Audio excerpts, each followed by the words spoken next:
Penhill Lindblom. I worked here 81 through 84. And one time on a weekend, we got 3 bunk beds by rowboat out to the raft, set them up, stayed overnight on the raft on bunk beds, and someone brought us breakfast in the morning. His name was Steve King, not the writer.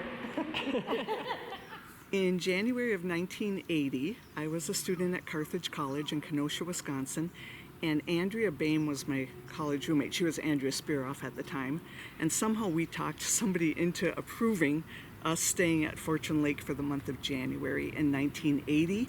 And we had some ski groups come through, and we did some maintenance and things, and it was a very nice month. At one point during that month, somebody showed up at the door. They drove up, and they had a box of curtains they wanted to donate. And they said, "Do you guys need curtains?" And we thought, well, we'll take them because we have all these cabins with windows, so yeah, we'll take them. And when that car pulled away, we looked in the box, and we held one up, and we said, well, this could be a banner. And Andrea said, "How many are there?" And we counted out 8. And Andrea said, we could do a banner for One Blue Sky above us, like 8 banners. And that was it. So during that month of January, it was winter and we didn't have a lot to do up here, but we made the first 2 banners. That summer we returned to camp, and I think we did a couple more. And at that point, I took the banners home with me. I was living in Milwaukee at the time, and took them home. We returned a couple more summers and kept working, chipping away at these banners. And by that time, a lot of people were helping. A lot of people, and I can't name them all, but a lot of different people were doing different things with them, and we were working on them in my apartment in Milwaukee. And they've been hanging up there since the early 1980s, the whole set. And I'm always a little surprised when I come here and they're still hanging. But about 3 years ago, my sister Annette and I, we took them down and cleaned them and refurbished them and did a lot of mending on them and replacing bad fabric. And now maybe they'll last a few more years, but they've been up a long time. And that's the story of the banners. At that time when I was on staff, the director of maintenance for Fortune Lake was a retired pastor by the name of Ernie Ness.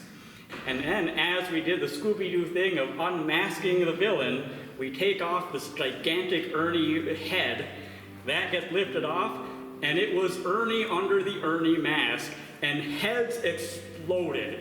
People just thought it was like the greatest thing ever, and I didn't know Ernie as well at the time, so I didn't really understand how much he must have gotten a kick out of that too. But yeah, I just remember people literally screaming, "Oh, it's Ernie!" as it came off, and so that's one of my Fortune Lake memories that came back to me today.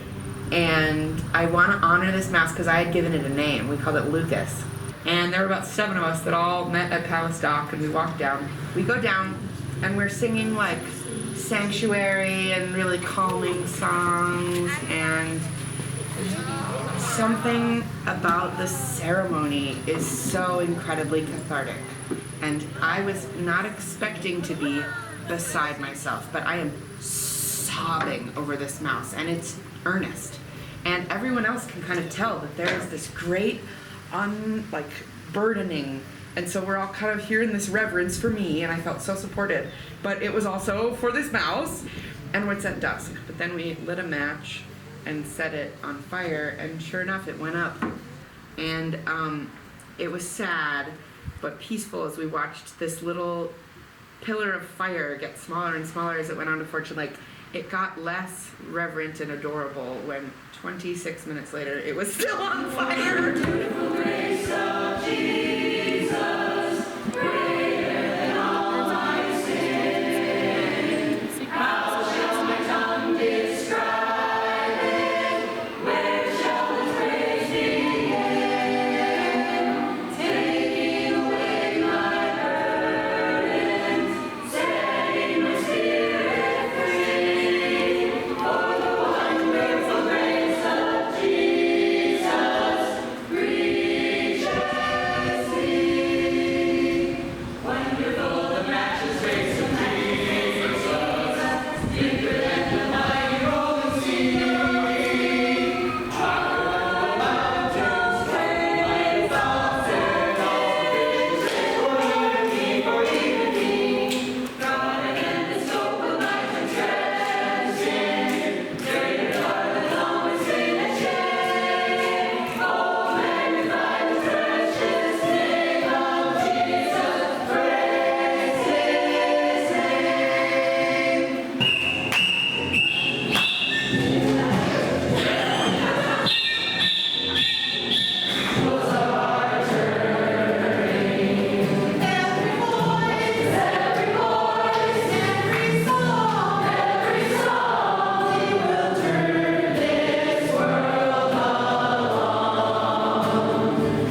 funk and everything he did. He could almost dance once I played these songs. Years later, our daughter Laura was enthusiastic about playing guitar, and we saw that Joel was going to play.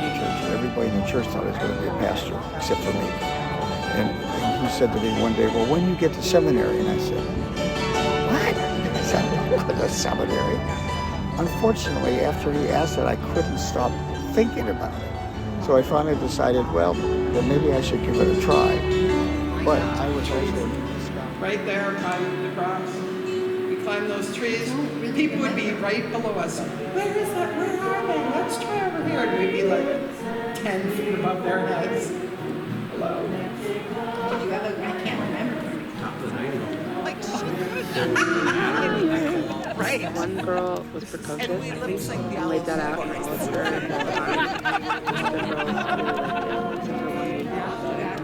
We didn't even sing it. So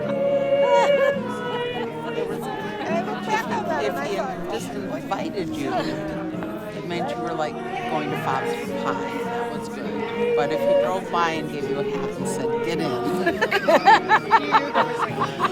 you're in you trouble. knew that Yeah, you were oh, getting gosh, like yes. thinking about your life and. I feel like he was right in 2000. My cohort kind of smears across. The folks who picked up in about 2005, which had a definite sort of cohort feel to it at the time. On the folks that I was working with, That's how he liked it, and he played it so well. And I think he influenced a lot of his guitarists. Listen,